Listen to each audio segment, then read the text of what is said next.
Hi everyone, it's Marissa from bumblebeeapothecary.com, and today I'm going to show you how I make shampoo bars.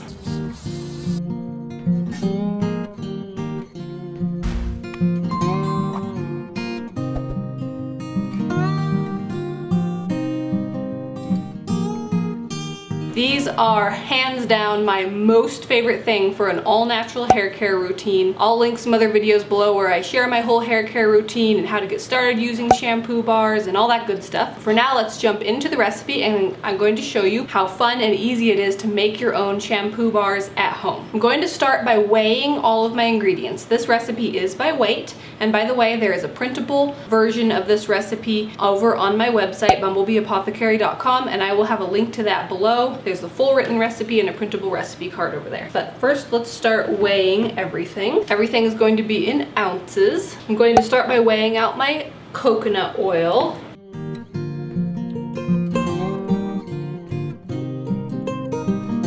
For a single batch of this recipe that fills a 2-pound soap mold, I'm going to want 8.89 ounces of coconut oil. And after I weigh out each thing, I'm just going to put each ingredient into my crock pot so that it can melt and be liquid. Some of these ingredients already are liquid and some of them need to melt. Next, I'm going to add olive oil, and same thing, I'm looking for 8.89 ounces by weight of olive oil.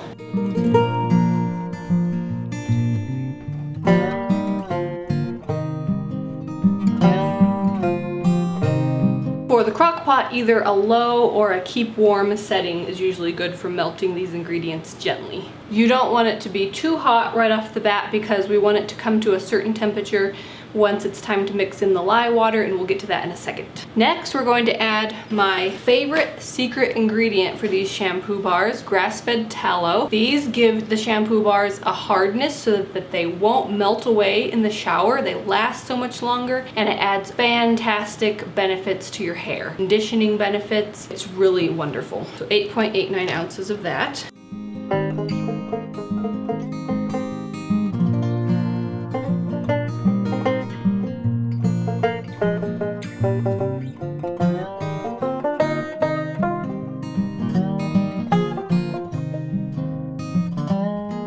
And in case you're wondering what some of the other oils do, the coconut oil adds the cleansing and really rich lather properties. The olive oil adds creaminess and some conditioning properties. And then the tallow, like I said, adds hardness to the bar so it's long lasting and really great moisturizing and nourishing benefits for hair. The last of the oil type ingredients that I'm going to add is castor oil. And this is another one that's really great for hair. It has fantastic hair growth and hair nourishing benefits. It also helps with very gentle cleansing. I'm going to be adding 5.33 ounces of castor oil.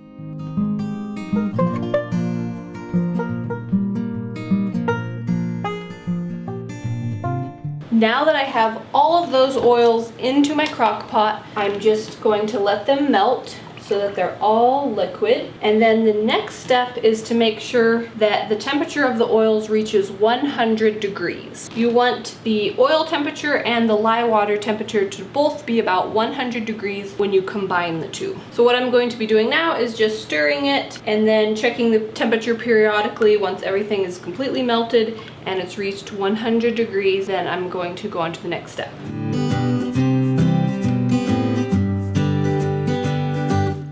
Now that my oil ingredients are at the right temperature, 100 degrees Fahrenheit, it's time to go on to the next step. So I have my lye weighed out here, and you do need to use lye when you're making true soap or shampoo bars. The reason for that is the lye is what converts the oils into something that actually cleanses. Without lye, then all you'd have is a bunch of oils, and that definitely is not gonna cleanse at all. So you just have to follow a couple safety precautions when you're working with lye. You have to use some tall gloves, some eye protection, and go outside when you mix the lye into the water. But let's go through all those steps right now. So I have my lye weighed out here. I have 4.55 ounces of lye. So I'm going to set that aside, and then the next thing I'm going to do is weigh out my water. You want a container that's okay with heat, so I have this plastic bucket, sturdy plastic bucket. I'm going to weigh out 12.16 ounces of water.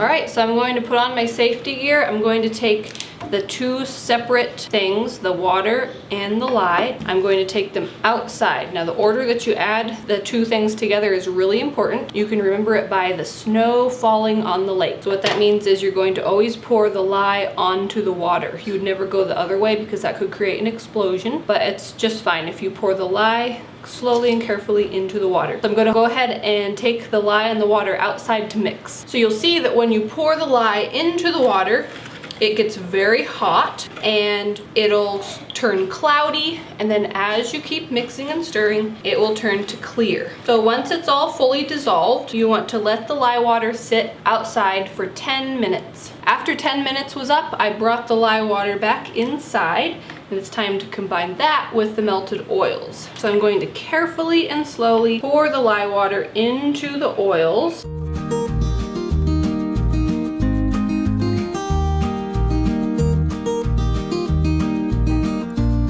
The next step after those are added is to mix. Now you can do this by hand, but it is much easier if you have an immersion blender. And what we're going to be doing is combining those oils and the lye water, and we're going to bring it to trace, is what it's called in soap making. We're gonna mix and mix and mix, and then you're gonna see it start to thicken a bit. And then once it's a light pudding consistency to where you can draw the immersion blender across and see the mixture on itself, I'll show you what that looks like when we get to that point. Then you've reached trace and it's time to go to the next step. So let's start mixing.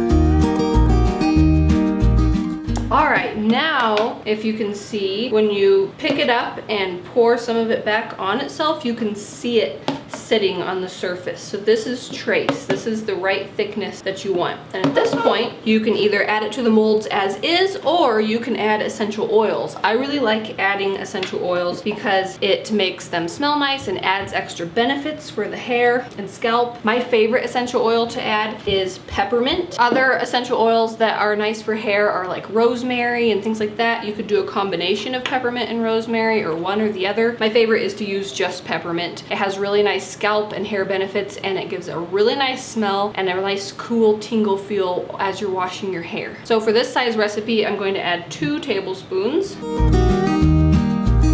And then we'll blend again a little bit just to get those essential oils combined.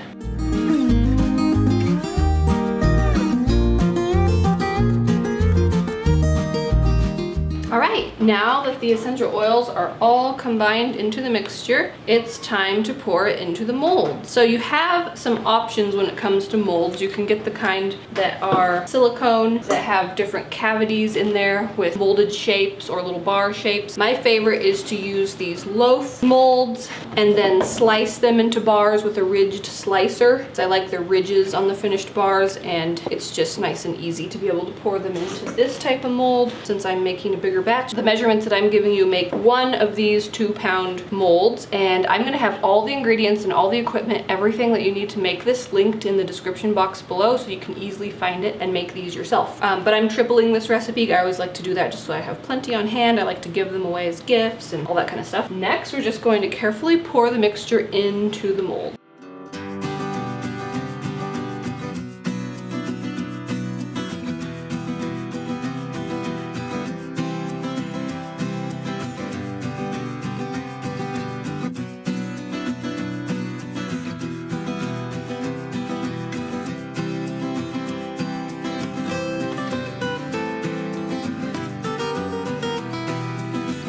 All right, and then the next thing to do is to cover the molds with some wax paper. I have this same piece that I reuse over and over again.